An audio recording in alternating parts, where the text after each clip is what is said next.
24 पाचोरा बडगाव विधानसभेच्या अंतर्गत निवडणूक कार्यक्रम आणि प्रचारासंदर्भात या ठिकाणी प्रचार सभा संपन्न होत असताना खऱ्या अर्थाने बऱ्याच जनमानसाकडून असा एक सामान्य प्रश्न उमटतो आहे की स्वराज्य पक्ष नेमका काय आहे। आणि दुसरा एक महत्त्वाचा प्रश्न की स्वराज्य पक्ष इतके पक्ष सारे असताना स्वराज्य पक्षाची गरज काय आहे। तर त्याचं एक थोडक्यात विश्लेषण सांगतो। एका वाक्यात जर म्हणायचं झालं तर 400 वर्षापूर्वी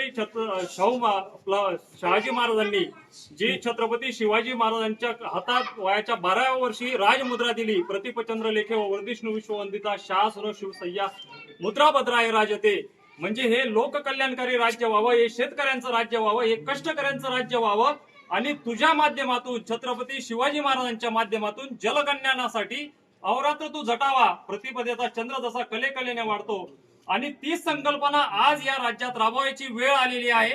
याचं अनेक उदाहरणं आपल्याला पाहायला मिळतील। तो पाढा वाचण्याची देखील वेळ नाही।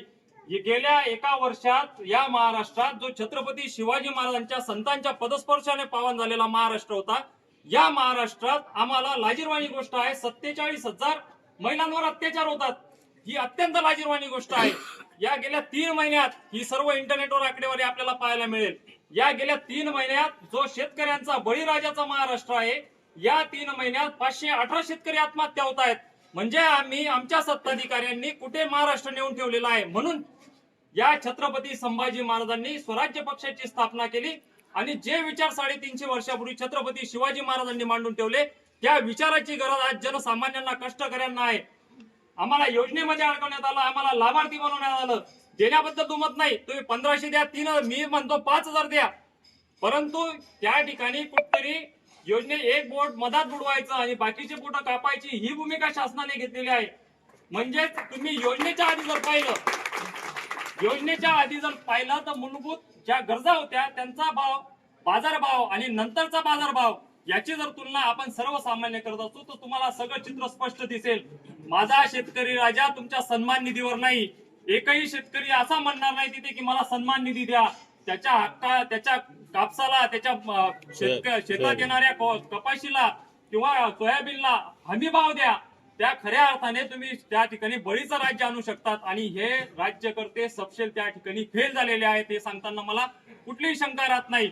म्हणून या जनमानसात परत तो छत्रपती शिवाजी महाराजांचा विचार निर्माण व्हावा आणि रुजावा, म्हणून या ठिकाणी छत्रपती संभाजी महाराजांनी स्वराज्य पक्षाची स्थापना केली।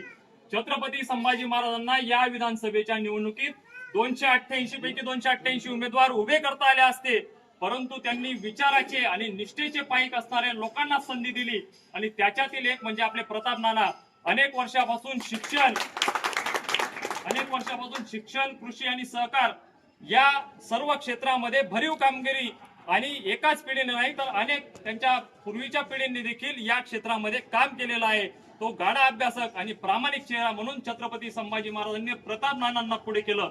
मी या मीडियाच्या माध्यमातून आवाहन करू इच्छितो की हा जो प्रचंड उत्साह आपण पाहतो आहोत, मला असं वाटतं की या प्रचार सभा नाही तर या 23 तारखेला गुलाल कसा उधळायचा या सभा आहेत असा आशावाद मला वाटतो आहे। आणि शेतकरी पुत्राला शेतकरी नक्कीच मदत करेल आणि ते छत्रपती शिवाजी महाराजांचं सुराज्य परत प्रस्थापित होईल असा मला आशावाद आहे। आणि थांबतो। जय जिजाऊ, जय शिवराय।